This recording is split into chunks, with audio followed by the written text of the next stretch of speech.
These guys are not respecting the queue.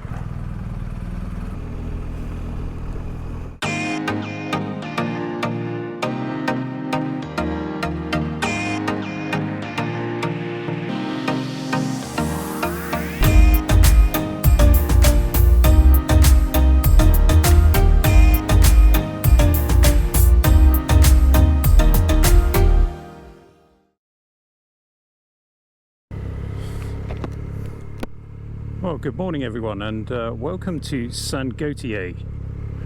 It's a nice little town, but it is a bit dead, as I said in my video yesterday if you watched day one of the trip. And we arrived here absolutely gasping for something to drink, and there's basically nothing open. Everything is shut, either just sort of closed temporarily or permanently shut. Not great when you're really thirsty. We took a walk up this street, in fact, that I'm going to turn up now. No, I can't turn up. It's no entry. Well, we walked up this street over to the left. When you get all the way to the top, there's a little supermarket, so that helped us to quench our thirst. I've just realised I've left my sunglasses hanging off of my tank bag, so I'm just going to stop and pop those on. I can see some blue sky, so in fairness, I'm not being overly optimistic, although I do think we're going to face a lot of rain today. Let me just get these sorted and then I'll tell you more about today's trip.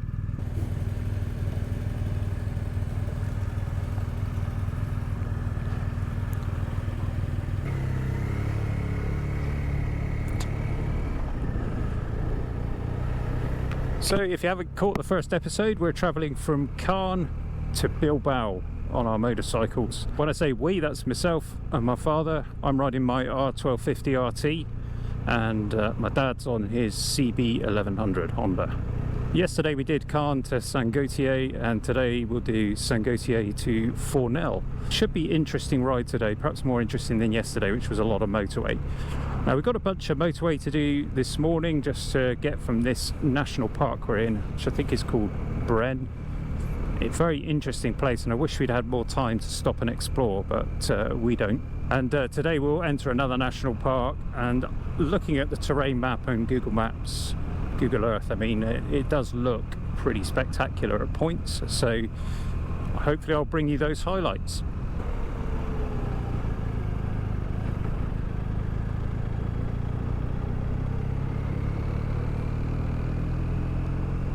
So according to my notes, we've got about 100 kilometres to do to a place called Guéret, or Guéret, and that's going to be mostly motorway, I suspect.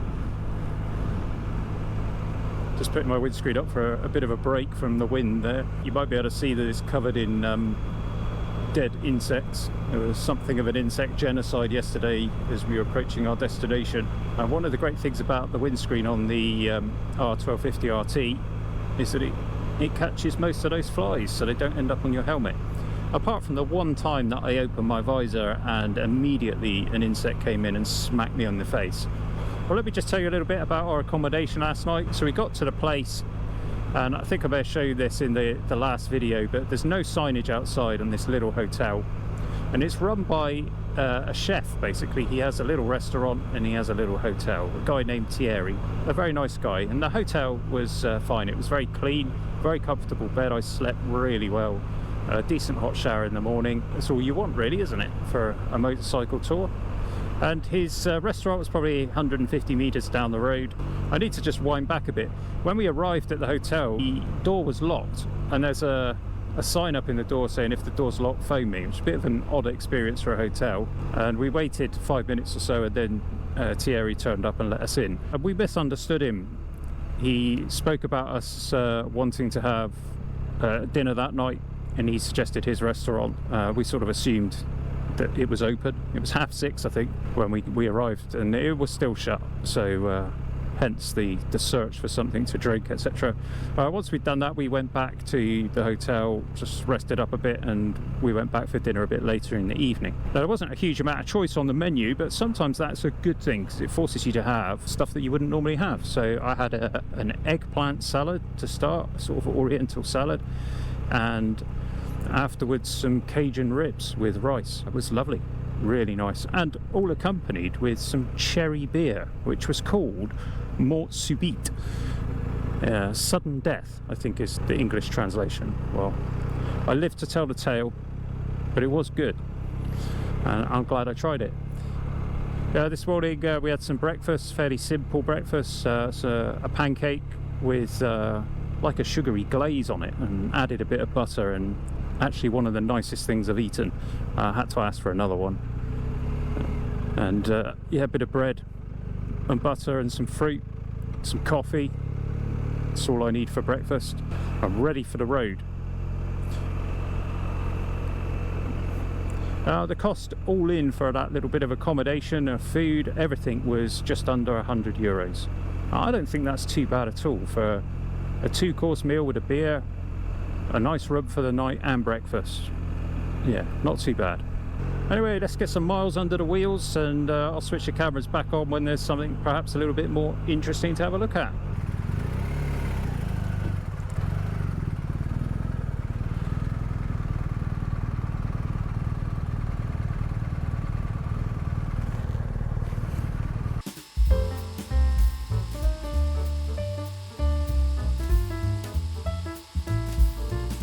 I guess we'll all just wait here.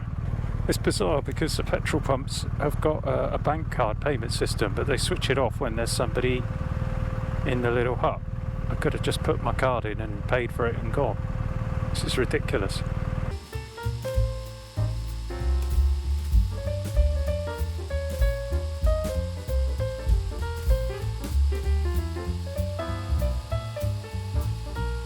These guys are not respecting the queue. And as a British person, this offends me. Absolutely ridiculous setup.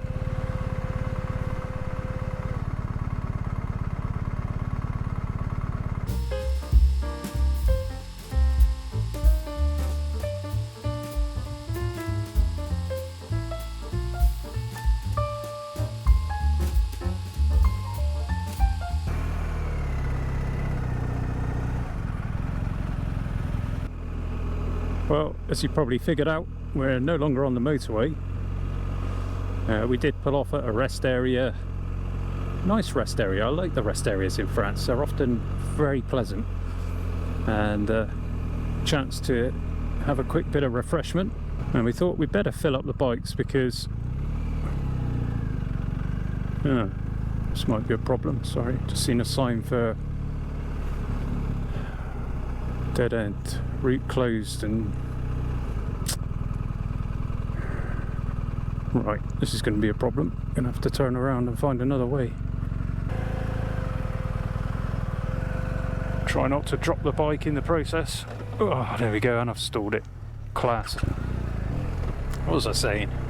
So that's a problem. Road closed. We'll have to double back and find another way. No problem. These are the things that make journeys interesting. What was I saying? Found a nice rest area, had some refreshment.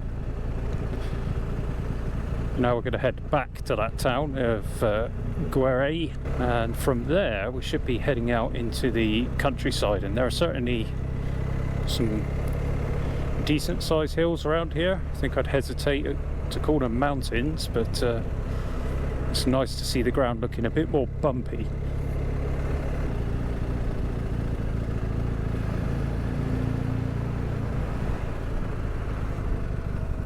So we'll just quickly jump on this motorway, go back a junction, and then I'll have to follow the sat nav and rejoin the road we're hoping to find ourselves on.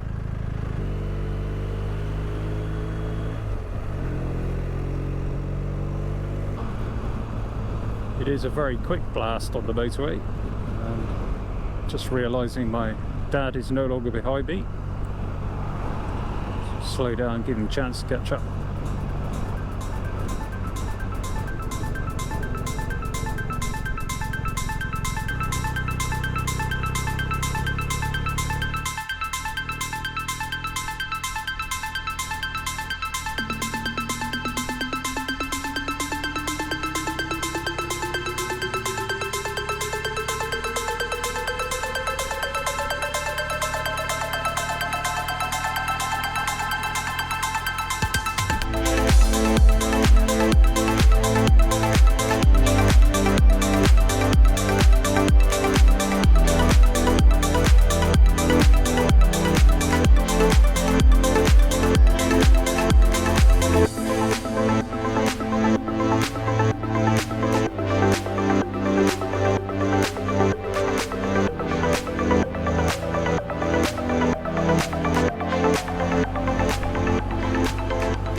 There's a big supermarket there with a Mackie D's, of course, fairly ubiquitous now in France. McDonald's.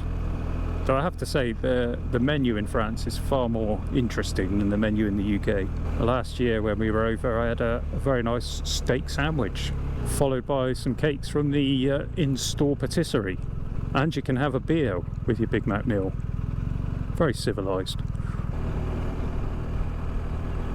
So I did promise to discuss some features of the R1250RT as we make our way on this tour. And so I'll pick out one of those features now to talk about, and that is the mirrors. Now, because I'm leading the way for this trip, I've got my instructions in front of me and my sat-nav, and Dad's following me, which is very decent of him, because I find it quite frustrating following others, looking at the back of their bike all the time. You lose some of the sense of freedom, but nonetheless, there we go. Look at this scenery. This is looking very promising. Even a smattering of sun creeping through the clouds there. Anyway, the mirrors. I need to be checking behind me to make sure I'm not going too fast or that I haven't lost Dad at any point. And my experience of motorcycles so far, and that's quite a lot of bikes, is that you can make out what's happening in the mirrors, but often there's a lot of vibration. Not so much with the RT. When you get on the power and the engine is vibrating, then yes, the mirrors do vibrate. But at other times the engine is so smooth. Like right now I've got a rock solid image in my rear view, and I really like that. I think that's a great thing to have on a touring bike, because you often are touring in groups, so being able to see who's around you, make sure you haven't left anyone behind, it's a good thing. So I'm going to give the mirrors on the R1250RT an A+, 10 out of 10. I don't think they could make them any better. They also serve to keep some of the wind and weather off of my hands as well, so pretty happy with that. Anyway, this is starting to look more promising, so I think I'm going to shut up for a bit, and maybe I'll show you some of the route with some musical accompaniment. Enjoy the ride.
this has been some pretty glorious riding.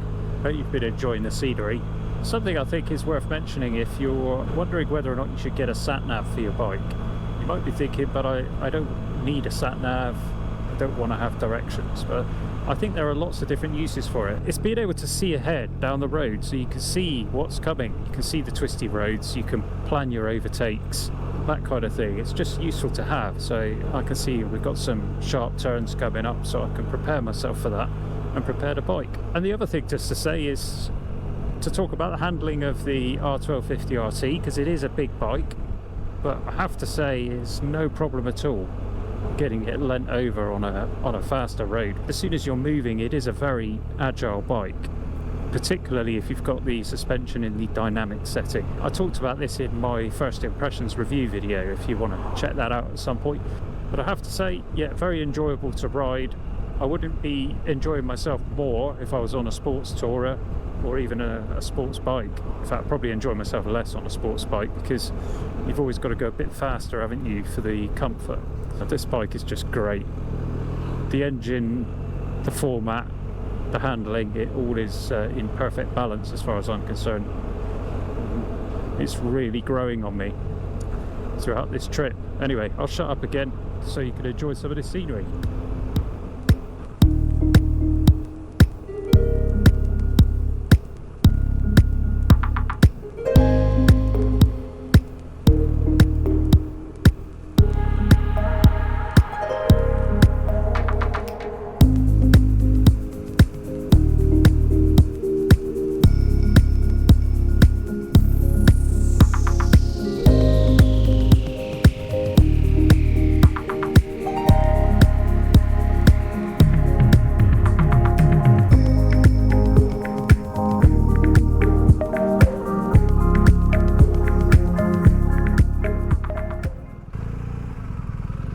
No idea where I'm going.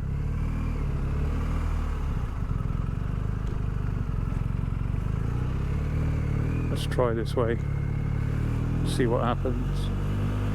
This doesn't feel like the right route, so I'm just going to pull into this car park. We'll figure it out.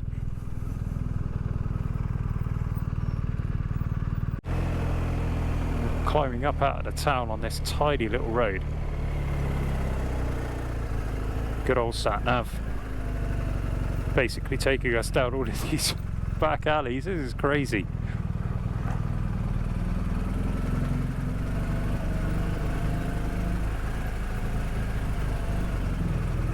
It's all part of the experience, isn't it? Here we go.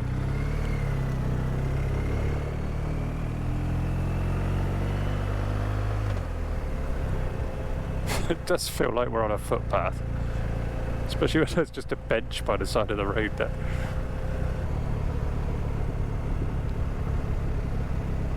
So the next town we're heading to is La Courtine. And I've got a feeling it might be a slightly bigger place than this, but we'll see. Goodness.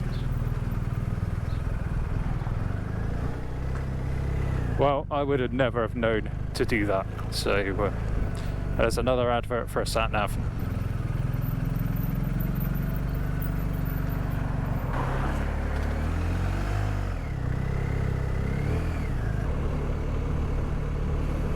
That's just really jarring, isn't it? You've got oldie worldy tiny roads, little back streets, and suddenly you're back in civilization again. Civilization, I don't really mean that, you know what? Modern ugliness, and then suddenly we're by a river. It's an interesting juxtaposition of sceneries. Look at this though.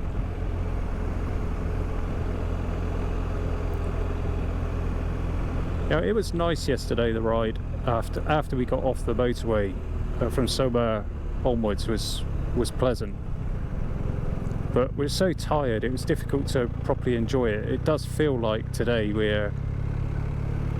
are properly on holiday, properly on vacation and enjoying ourselves. And I was expecting to get wet, but not so far. The sun keeps poking through the clouds. It's been very nice. The terrain is definitely getting more mountainous and it's got a different feel to it. Difficult to express, but it just feels different.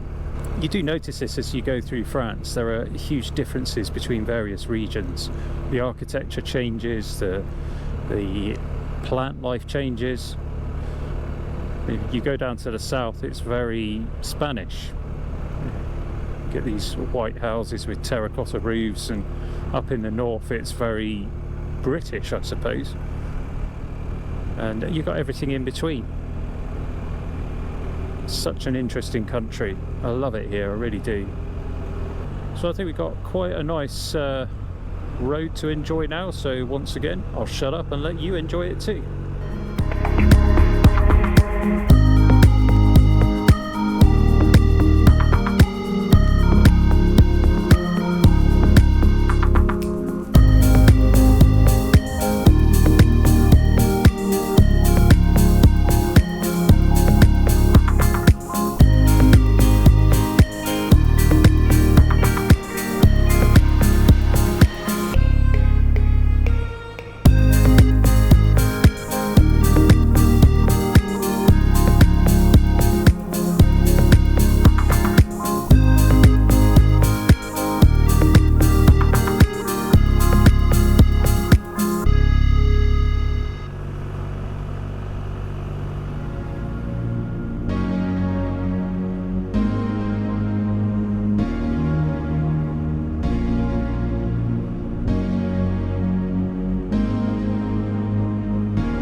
So this is La Courtine, and we're just leaving it because there's not much here. I probably should have stopped at Felletin a way back, which was very picturesque. So what we're doing now is we're heading to Bort-les-Orgues, which is probably about 45 minutes drive. We missed a whole bunch of that last part of our journey because the batteries for the cameras ran out, and I didn't get around to stopping to change them until just now. So we'll leave it there for part 1. Hopefully you can join me again in part 2, and please subscribe to the channel if you feel so inclined. Very grateful for all of your support. See you again next time CG Rides.